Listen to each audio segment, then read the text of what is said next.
Hello, Ag in the Classroom. It's springtime. The birds who migrated south in the winter are making their way back here to Illinois. The flowers will soon be blooming. Those earliest plants of spring are just starting to peek through the ground, so we know that flowers are not behind. And the bugs are back. That's right, we need insects. Today, I'm going to share with you some of my favorite insects because without the 10 quintillion insects here on Earth, we wouldn't have the food, fiber, and fuel that we depend on every day. That's right, 10 quintillion. Did you even realize that was really a number? Lots of insects, and they come in all kinds of different families.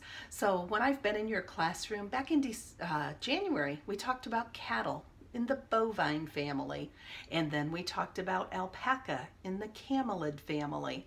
Well, insects have lots of families because there are about 5.5 million different species of insects. So we just have a few of those families here today. We've got things like the family that includes the honeybee. So if I zoomed into your classroom last month, we talked about pollinators.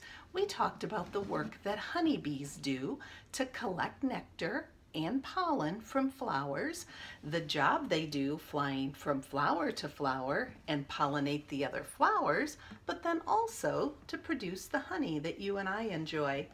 We also talked a little bit about the monarch butterfly.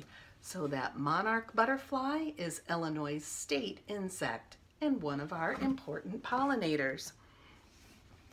So the butterfly family has lots of different butterflies as well as moths in that family. So I've got a few here to show you today. The moths tend to be a little bit larger in size. The butterflies we tend to notice a lot more as we watch them fly from flower to flower as pollinators. The second butterfly here, we even were able to find the dried chrysalis that the butterfly had emerged from. So our butterflies start as an egg. They hatch into a caterpillar.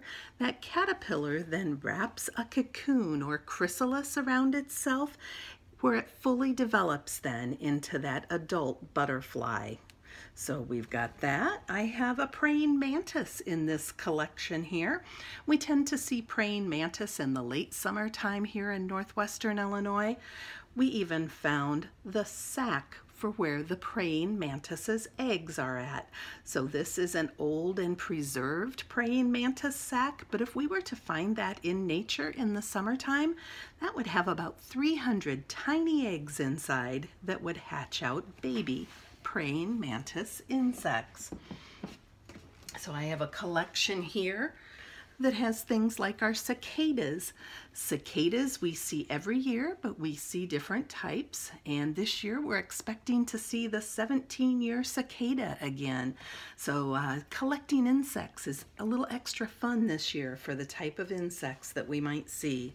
The different kinds of beetles, the different kinds of wasps and bees. So when we think about agriculture and insects, it's really important. Farmers depend on insects. We have a lot of beneficial insects. Those are insects that help our crops to grow. And then once in a while we have some insects that we have too many of. So we need to know how to most safely and naturally control those insects. So there's a job called an agriculture entomologist, and agriculture entomologists study bugs. That's their career, to study what's good about insects and how to best maintain a healthy population of all insects that benefit agriculture and all of us for the food, fiber, and fuel that we depend on every day.